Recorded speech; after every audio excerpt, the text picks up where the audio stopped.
नमस्कार, मैं शिवानी रतूड़ी आर्यभट्ट टाइम्स में आपका स्वागत करती हूं, जहां आप जानेंगे 31 जनवरी की बिहार की ताजा बड़ी खबरों के बारे में।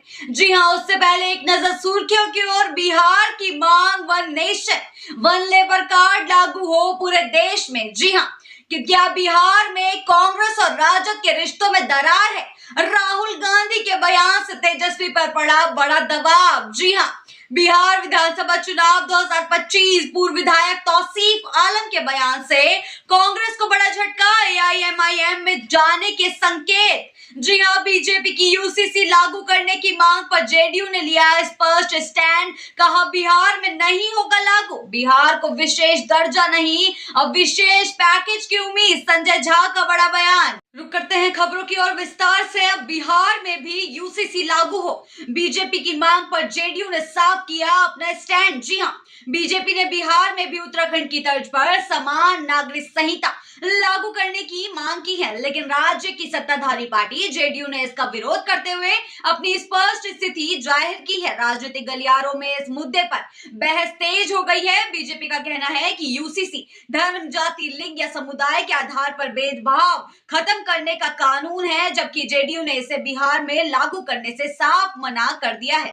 रुक करते हैं अगली खबर पर। मुख्य सचिव की बड़ी घोषणा। प्रगति यात्रा में 18 विभागों की परियोजनाओं का ऐलान, काम जल्द होगा शुरू। जी हां, मुख्य सचिव अमृतलाल मीणा ने कहा कि मुख्यमंत्री नीतीश कुमार ने प्रगति यात्रा के दौरान 18 विभागों की कई महत्वपूर्ण परियोजनाओं की घोषणा की है। इन परियोजनाओं पर जल्द ही काम शुरू होगा ताकि बिहार चुनाव से पहले राज्य में विकास के स्पष्ट संकेत दिखाई देने लगे। रुक करते हैं अगली खबर की ओर। प्रशांत किशोर ने खोला राज, बीपीएससी की नौकरियों में हजारों करोड़ का घोटाला। जी हां, प्रशांत किशोर का बीपीएससी परीक्षा को लेकर दिया गया सनसनीखेज दावा बिहार की राजनीतिक हलचल में हलचल मचा चुका है। जी हां, उन्होंने आरोप लगाया है कि बीपीएससी की नौकरियों को पहले ही बेच दिया गया है, जिसमें 1000 करोड़ रुपए से अधिक का घोटाला हुआ है। उनके अनुसार पदों की बिक्री 30 लाख से 1.5 करोड़ रुपए के बीच हुई है। इस घोटाले के कारण बीपीएससी परीक्षा रद्द करने की मांग उठ रही है, लेकिन उनका कहना है कि यदि परीक्षा भी रद्द कर दी जाती है तो न्याय नहीं मिलेगा, क्योंकि सीटें पहले ही बिक चुकी हैं। रुक करते हैं अगली खबर की ओर। पटना हाईकोर्ट की सुनवाई चली। 70वीं संयुक्त प्रारंभिक परीक्षा पर विवाद जारी। जी हां, पटना हाईकोर्ट आज 77वीं संयुक्त प्रारंभिक परीक्षा से संबंधित याचिकाओं पर सुनवाई नहीं करेगा। यह सुनवाई, जिनमें परीक्षा प्रक्रिया में अनियमितताओं और पुनः परीक्षा कराने की मांग की गई थी, जज अरविंद सिंह चंदेल के छुट्टी पर होने की वजह से सुनवाई टाल दी गई है। रुक करते हैं अगली खबर की ओर। बिहार चुनाव में कांग्रेस को लगेगा झटका, पूर्व विधायक तौसीफ आलम के बयान से सियासी हलचल। जी हां, बिहार में इस साल विधानसभा चुनाव होने वाले हैं और इसके साथ ही राजनीतिक हलचल भी तेज हो गई है। इस बीच किशनगंज जिले के बहादुरगंज विधानसभा क्षेत्र से कांग्रेस के पूर्व विधायक तौसीफ आलम के एक बयान ने सियासी पारा चढ़ा दिया है। उन्होंने साफ कर दिया है कि अगर कांग्रेस उन्हें टिकट नहीं देती तो भी वह चुनाव लड़ेंगे। उनके इस बयान के बाद यह कयास लगाए जा रहे हैं कि वह अजदुद्दीन ओवैसी की पार्टी एआईएमआईएम में शामिल हो सकते हैं। बढ़ते हैं अगली खबर पर। बिहार की राजनीति में उठे तूफान के बाद जेडीयू नेता ने उठाए सरकार के खिलाफ सवाल। जी हां, बिहार की राजनीति में इन दिनों एक नई उठापटक देखने को मिल रही है, जब मुख्यमंत्री नीतीश कुमार के करीबी माने जाने वाले जेडीयू नेता और पूर्व सांसद आनंद मोहन ने राज्य सरकार की दो अहम नीतियों, शराबबंदी और स्मार्ट मीटर पर सवाल उठाए हैं। यह कदम बिहार की राजनीति के लिए बड़ा संकेत है, खासकर ऐसे वक्त में जब विपक्ष इन नीतियों के खिलाफ मोर्चा खोले हुए है। बढ़ते हैं अगली खबर की ओर। क्या बिहार में कांग्रेस और राजद के रिश्तों में दरार है?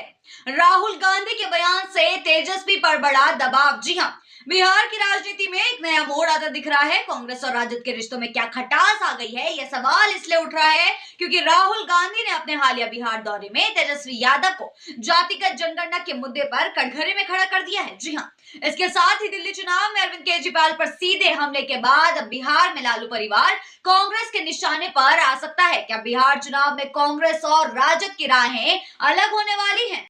बढ़ते हैं अगली खबर की ओर। सांसद मनोज कुमार की पिटाई। बिहार के कैमूर में हंगामा और संघर्ष। जी हां, बिहार के कैमूर जिले के नाथोपुर गांव के पास स्थित सासाराम संसदीय क्षेत्र के सांसद मनोज कुमार पर आज एक अजीब और खतरनाक हमला हुआ। घटनाक्रम ने पूरे इलाके में हलचल मचा दी है। सांसद पर हमला तब हुआ जब अपेक्स चुनाव की जीत के बाद एक जुलूस के दौरान हुए विवाद में हस्तक्षेप करने पहुंचे। रुक करते हैं अगली खबर की ओर। पटना में बीपीएससी अभ्यर्थियों का हंगामा, 30 हिरासत में, 350 पर एफआईआर दर्ज। जी हां, कोचिंग संचालकों पर छात्रों को भड़काने का आरोप। बिहार लोक सेवा आयोग की 70वीं प्रारंभिक परीक्षा को रद्द करने की मांग को लेकर पटना में बुधवार को उग्र प्रदर्शन हुआ। इस दौरान सैकड़ों की संख्या में अभ्यर्थी सड़क पर उतर आए और प्रशासन के खिलाफ नारेबाजी करने लगे। प्रदर्शन इतना बढ़ गया कि पुलिस को बल प्रयोग करना पड़ा। पुलिस के मुताबिक इस हंगामे में 350 लोगों पर एफआईआर दर्ज की गई है, जबकि 30 लोगों को हिरासत में ले लिया गया है।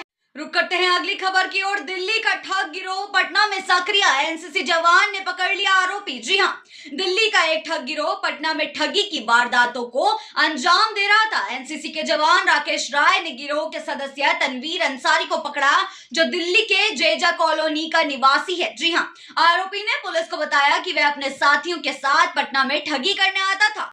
बढ़ते हैं अगली खबर की ओर। बिहार की मांग, one nation one labour card लागू हो पूरे देश में। जी हां, बिहार सरकार ने केंद्र से देश भर में one nation one labour card योजना लागू करने की अपील की है। श्रम और रोजगार मंत्रियों की दिल्ली बैठक में राज्य के श्रम मंत्री संतोष कुमार सिंह ने इस मुद्दे को जोर शोर से उठाया है, ताकि श्रमिकों को एक ही कार्ड से हर राज्य में काम करने की सुविधा मिले। रुक करते हैं अगली खबर पर। विजय कुमार सिन्हा का तेजस्वी यादव पर हमला, उनकी सोच सामंती न तर्क न तथ्य। जी हां, बिहार के उप मुख्यमंत्री विजय कुमार सिन्हा ने शुक्रवार को तेजस्वी यादव पर तीखा हमला करते हुए कहा कि उनके पास ना तो तर्क है और ना ही तथ्य। सिन्हा ने कहा कि तेजस्वी की सोच सामंती है और इसे लोकतंत्र के विचारों से मेल नहीं खाती। उन्होंने यह भी याद दिलाया कि संविधान गौरव वर्ष के दौरान बाबा भीमराव अम्बेडकर ने कहा था कि अब रानी के पेट से राजा नहीं, बल्कि जनता के बीच से एक सेवक उभर कर लोकतंत्र में उच्च पद पर पहुंचेगा। रुक करते हैं अगली खबर पर। मुख्यमंत्री की मधेपुरा यात्रा, 299 करोड़ की विकास सौगात। जी हां, मुख्यमंत्री ने गुरुवार को मधेपुरा जिला में प्रगति यात्रा के दौरान जनप्रतिनिधियों और अधिकारियों के साथ समीक्षा बैठक की। इस दौरान उन्होंने जिले को 299 करोड़ रुपए की विकास परियोजनाओं की सौगात दी, जो क्षेत्र की तरक्की में नया मोड़ लाएगी।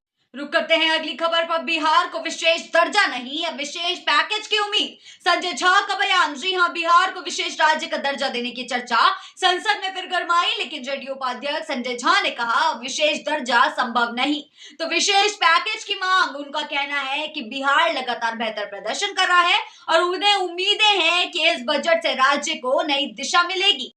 रुक करते हैं आखिरी खबर की ओर। बीएसईबी 2025 इंटरमीडिएट परीक्षा, छात्रों के लिए नए दिशा निर्देश जारी। जी हां, बीएसईबी ने 2025 की इंटरमीडिएट वार्षिक परीक्षा के लिए महत्वपूर्ण दिशा निर्देश जारी किए हैं। परीक्षा 1 से 15 फरवरी तक होगी और छात्रों को पाली के अनुसार समय से 30 मिनट पहले परीक्षा केंद्र में प्रवेश करना अनिवार्य होगा। सुबह की पाली के छात्रों को 9 बजे तक और जबकि दोपहर की पाली के छात्रों को 1:30 बजे तक केंद्र में पहुंचना होगा। ऐसी ही बिहार की ताजा बड़ी खबरों के लिए बने रहिए आर्यभट्ट टाइम्स के साथ ही चैनल को सब्सक्राइब करना ना भूलें और हमारी फेसबुक और वेबसाइट के साथ भी जरूर जुड़े।